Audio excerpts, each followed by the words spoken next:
бъдеш търпелив е трудно. Търпението ни е необходимо във всичко. В работата, в любовта, в хобито. Търпението е умение, но и изпитание за всеки от нас. В тези моменти, в които се налага да чакаме, забравяме, че това е ценно време, от което можем да се възползваме.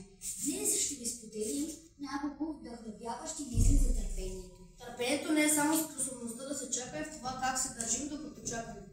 Имайте търпение, всички неща са трудни преди да станат лесни. С търпение ще постигнем много повече, отколкото със сила. Бъдете търпеливи, проявявайте разбиране. Живота е твърде кратък, за да сте отмъстителни или злонамерени. С любов и търпение нищо не е невъзможно.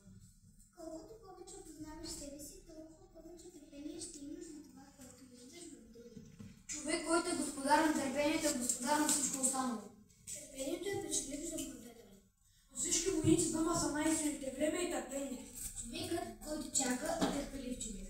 Думата търпение означава готовност да застанем там, където сме и да преживеем ситуацията